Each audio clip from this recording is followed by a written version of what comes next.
Salut à tous et bienvenue sur ma chaîne Le Master Teacher Sorin. Alors aujourd'hui nous allons parler de ce que je déteste le plus dans la culture des Japonais. Vous savez, il y a beaucoup de choses, il y a beaucoup de choses que je n'aime pas. Par exemple, le fait que ici, par exemple, ils sont comme des bourreaux du travail. Le travail vient en premier que la famille. Le fait que le Japon, vous savez qu'ils ont une culture qui est vraiment très profonde. Et donc, ça fait des années, des décennies, des siècles même, qu'ils ont les mêmes salaires. Et jusqu'à aujourd'hui, ça ne change pas. Alors, le problème, c'est que l'économie a actuellement subi une inflation. Et donc, 100 000 ou bien 100, si vous avez 100 dollars hier, ça devient un peu moins que 100 dollars d'aujourd'hui. Mais le problème, c'est que le coût de la vie augmente, les salaires restent les mêmes. Et donc, c'est un peu compliqué la façon qu'ils font les choses ici. Aujourd'hui, je ne vais pas m'attarder sur ça, je vais parler d'un autre problème, le problème de la gérance du temps ici. Alors, il faut comprendre une chose déjà, c'est que la majorité des Japonais, 99,9% des Japonais ne sont pas contents, bien ne sont pas forcément aussi enfin, émus de travailler avec les étrangers. À moins que ce soit ceux-là qui veulent apprendre peut-être l'anglais ou développer leur ouverture d'esprit. Mais sinon, de façon générale, ils préfèrent japonais d'abord. Mais voilà, donc en Chine par exemple, vous allez vous rendre compte que quand ils veulent vous dire quelque chose, ils vous le disent. Par exemple, s'ils ne vous aiment pas, vous êtes trop noir, vous êtes comment, ils vont vous dire. Mais par contre, ici au Japon, tu ne sais pas réellement si on t'apprécie ou on ne t'apprécie pas. Et ça devient un peu compliqué réellement pour savoir si réellement... parce qu'ils ont un truc là qu'ils appellent le tatemae. C'est comme un truc de camouflage. Tu ne peux pas réellement montrer ton visage. Donc, c'est comme ça. Bon, allons-y. Donc, je vais vous parler de ce qui se passe avec la gérance du temps ici. Alors, ici au Japon, il est considéré bien. Ce qui est acceptable dans leur société, c'est que tu dois venir au moins 15 minutes. Non, ouais.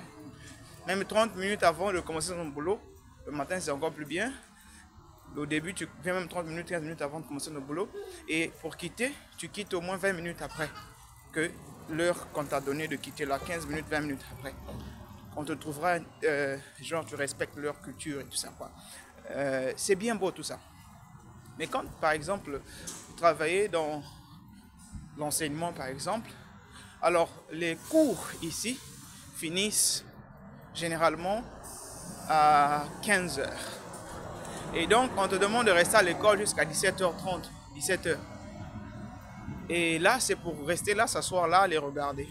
Au début, on me fait comprendre que c'est pour peut-être préparer les leçons ou bien mettre au point et tout ça. Mais la majorité du temps, les professeurs, même japonais, sont super occupés. Ils n'ont pas le temps pour venir poser avec toi pour des histoires là.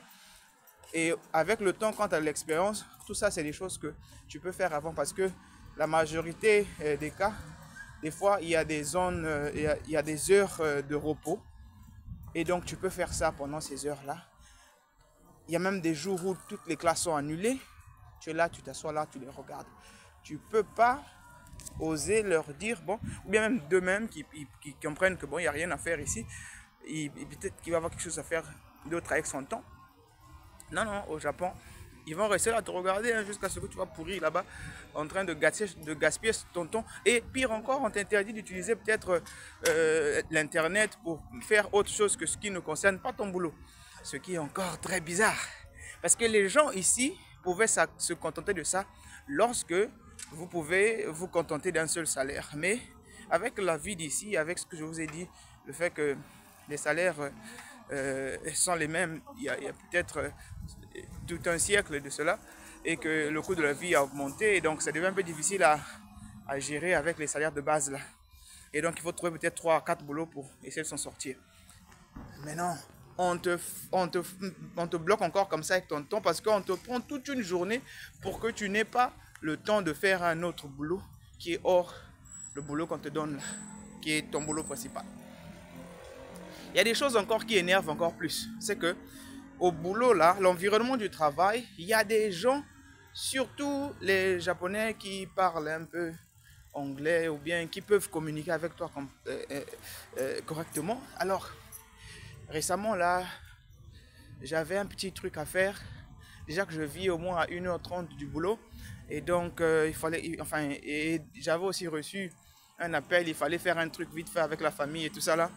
Et donc, s'il faut encore appeler, parce que normalement, il faut appeler ta compagnie, ton superviseur, pour lui dire que je vais quitter même 5 minutes avant. Même si c'est 2 minutes, tu dois appeler. Après, eux, ils vont appeler encore l'école, parce que ce sont les écoles publiques. Ils vont appeler encore. Et après ça, ils vont peut-être discuter avec toi. Ça peut te prendre même 10 minutes, 20 minutes. Tu as gaspillé tout ton temps encore, au lieu de truc, trop de hiérarchie.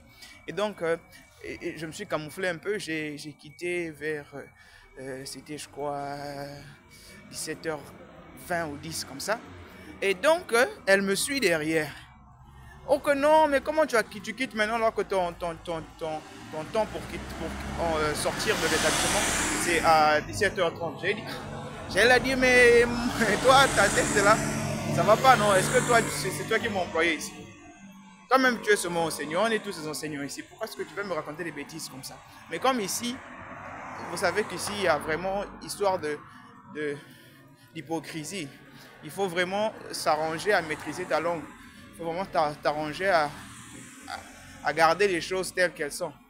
Pour éviter les confrontations, ils n'aiment pas la confrontation, ils n'aiment pas le discours direct. Donc il faut toujours passer par la hiérarchie pour communiquer ici. Et donc, j'ai dit, bon, j'ai un truc à faire. Et donc elle me dit, non, non, il n'y a pas de problème, je vais appeler pour confirmer là-bas si tu peux quitter 5 minutes avant.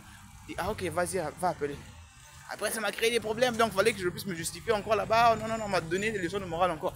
Je dis, ah, il n'y a pas de problème. Donc, un autre jour encore, je viens au boulot comme ça. C'était la pause. Et donc, je sors un peu, je vais. Ce qu'ils avaient préparé là, parce qu'il y a le déjeuner là-bas, ce qu'ils avaient fait là, j'ai pas trop aimé. Je suis sorti pour acheter un truc à boire. Elle me suivait. Et donc, je me suis rendu compte que là où je suis rentré, elle aussi, elle venait de rentrer là-bas. Oh! Je me dis, mais toi, tu es venu acheter un truc ou bien dans ma tête, hein, je dis, mais toi, tu es venu acheter un truc, mais toi, tu me suivre. Mais après, je me suis rendu compte qu'elle est en train de me suivre. J'ai eu un rapport là, que non, apparemment, je sors, je quitte l'école pendant les heures, parce que ce sont les heures d'office, les heures de bureau pour peut-être faire des trucs qui consistent avec le boulot. Et donc, elle est partie raconter là-bas, ah, mais la fille là. Une maman, hein, une maman qui a des responsabilités. Mais dans leur tête, c'est comme ça. Parce que, tu vois, eux tous, ils ont comme la mentalité des abeilles. Et donc, si tu peux même vouloir te plaindre ou bien expliquer de ta situation que la maman ici me rend mal à l'aise au boulot, après, ça va se retourner contre toi. Parce que ils n'ont jamais tort. Si tu avais affaire peut-être à un étranger, tu peux dire ça. Mais avec eux-mêmes, les Japonais, c'est un peu compliqué. Bref. Le pire encore, c'est que entre nous-mêmes les étrangers, il y a des gens les étrangers qui sont ici, qui ont fait 20 ans, 10 ans, qui deviennent maintenant comme des Japonais et ils se comportent aussi comme ça pour te nuire, pour à ce que tu ne puisses pas t'en sortir, pour que tu sois bloqué là en train de respecter les règles, respecter les quoi que ce soit, alors que tu ne peux pas t'en sortir en respectant ces règles-là seulement. Tu dois trouver un moyen de travailler au moins 2 boulots, 3 boulots pour t'en sortir. Et donc, il y a des étrangers qui sont ici, qui nuisent les autres parce qu'ils ont un petit poste, parce qu'ils ont un petit moyen de pouvoir sur toi et donc ils te gaspillent encore la vie. Il faut comprendre une chose, c'est que, vous savez, un arbre aujourd'hui peut faire beaucoup des allumettes, mais seulement une tige d'allumettes peut brûler toute une forêt. Le karma existe. Les fourmis aujourd'hui, les oiseaux là, les oiseaux mangent les fourmis, mais quand les oiseaux meurent, ce sont les fourmis qui mangent les oiseaux. Des fois, quand on est arrivé à un certain niveau, ou quand on a la possibilité d'avoir le contrôle de la vie de quelqu'un ou quoi que ce soit, il faut parfois apprendre à ne pas utiliser son pouvoir pour nuire les autres. Et sachant que le boulot pour la majorité d'entre nous, c'est pas parce que on aime le boulot, c'est parce que c'est un devoir, c'est parce qu'on a des responsabilités. Et donc, venez pas, hein, surtout les étrangers qui sont ici, les étrangers, les blancs là, les noirs, tout mélangés. ont maintenant des mentalités des Japonais. C'est bizarre. On se fait du mal entre nous.